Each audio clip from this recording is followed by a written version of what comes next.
तो खबर है कि एनसीएलटी ने सेबी और इरडा से प्राप्त मंजूरी की अवधि समाप्त होने के मामले को भी संबोधित किया, जिसमें हिंदुजा ने समाधान योजना को लागू करने के लिए अतिरिक्त समय मांगा। मामले की अगली सुनवाई 28 अगस्त को होगी।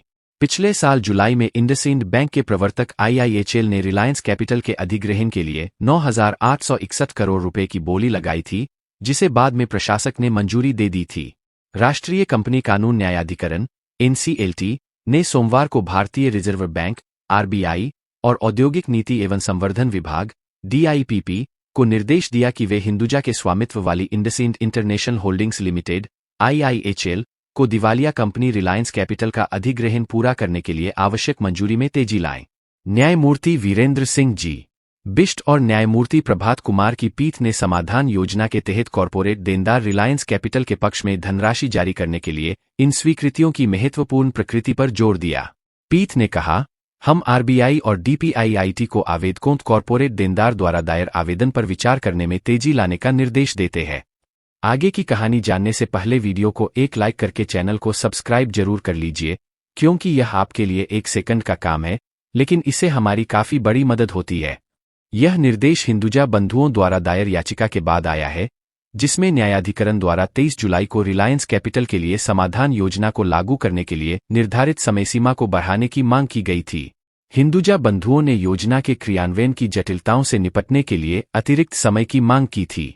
न्यायाधिकरण ने यह भी कहा कि भारतीय प्रतिभूति एवं विनिमय बोर्ड सेबी और भारतीय बीमा विनियामक एवं विकास प्राधिकरण इरडा से प्राप्त कुछ स्वीकृतियां समाप्त हो चुकी है और उन्हें नवीकरण की आवश्यकता है। हिंदुजा बंधुओं का प्रतिनिधित्व करने वाले वरिष्ठ वकील अभिषेक मनु सिंघवी ने सोमवार को पीठ को सूचित किया कि आईआईएचएल ने एनसीएलटी के पिछले आदेश के अनुपालन में पहले ही 2,750 करोड़ रुपए इक्विटी घटक लेनदारों की समिति सीओसी द्वारा निर्दिष्ट एस्क्रो खाते में जमा कर दिए हैं। सिंघवी ने समाधान योजना के कार्यान्वयन की प्रगति पर रिपोर्ट देने के लिए 6 से 8 सप्ताह की अवधि का अनुरोध किया।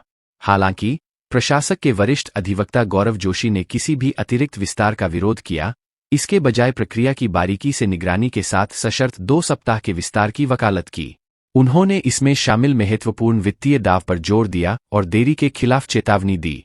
2023 में टोरेंट इन्वेस्टमेंट्स और हिंदुजा समूह ने रिलायंस कैपिटल को अपने नियंत्रण में लेने के लिए लड़ाई शुरू कर दी, जिससे समाधान में देरी हुई। निश्चित रूप से आईबीसी के तहत दिवालियापन प्रक्रिया में देरी काफी आम है। समाधान प्राप्त करने में औसतन 679 दिन लगते हैं, जबकि कोर के तहत 330 दिन का समय निर्धारित किया गया है। दिवालियापन का मतलब है कि आपकी कंपनी अपने ऋणों का भुगतान करने में सक्षम नहीं है और प्रभावी रूप से दिवालिया हो गई है। यदि आपके खिलाफ बकाया भुगतान के लिए कोई न्यायालय आदेश लंबित है या किसी लेनदार ने औपचारिक रूप से दावा किया है कि आप पर उनका ऋण बकाया है, तो आपको ऋण चुकाने में असमर्थ के रूप में वर्गीकृत किया जाता है। डीपीआईआईटी की मंजूरी के बारे में जोशी ने तर्क दिया कि देरी पूरी तरह से हिंदुजा की जिम्मेदारी थी। उन्होंने कहा कि उनके पास आवश्यक मंजूरी हासिल करने के लिए जून 2023 से 1 साल का समय था। उन्होंने इस बात पर प्रकाश डाला कि हिंदुजा ने शुरू में दावा किया था कि कानूनी सलाह से पता चलता है कि डीपीआईआईटी की मंजूरी अनावश्यक थी, लेकिन बाद में उन्होंने अपना रुख बदल दिया। जोशी ने समाधान योजना में संशोधन की मांग करने के लिए हिंदुजा बंधुओं की आलोचना की और कहा कि ये बदलाव उचित नहीं थे और उन पर नौटंकी करने का आरोप लगाया। उन्होंने बताया कि सेबी की मंजूरी एक विशिष्ट कॉरपोरेट संरचना के आधार पर दी गई थी, जिसे बाद में हिंदुजा बंधुओं ने बदलने का प्रयास किया, जिससे और भी जटिलताएं पैदा हो गईं। मई में जब आईआईएचएल एनसीएलटी द्वारा स्वीकृत समाधान योजना के क्रियान्वयन के करीब था, तो उसने धन जुटाने के लिए अनिल अंबानी के स्वामित्व वाली रिलायंस कैपिटल के 100% शेयर गिरवी रखने की अनुमति मांगी। आईआईएचएल ने सुरक्षित गैरपरिवर्तनीय डिबेंचर एनसीडी के माध्यम से 3,500 करोड़ जुटाने का प्रस्ताव रखा, जबकि रिलायंस कैपिटल ने पात्र निवेशकों से अतिरिक्त 4,500 रुपये करोड़ की मांग की। पूरे 8,000 रुपये करोड़ रिलायंस कैपिटल के शेयर गिरवी रखकर जुटाए जाने थे। इस प्रस्ताव को अभी भी आरबीआई से मंजूरी का इंतजार है।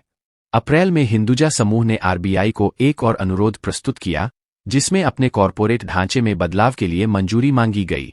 यह प्रस्ताव भी लंबित है। समूह ने संरचनात्मक परिवर्तनों के बारे में इरडा को स्पष्टीकरण प्रदान किया है।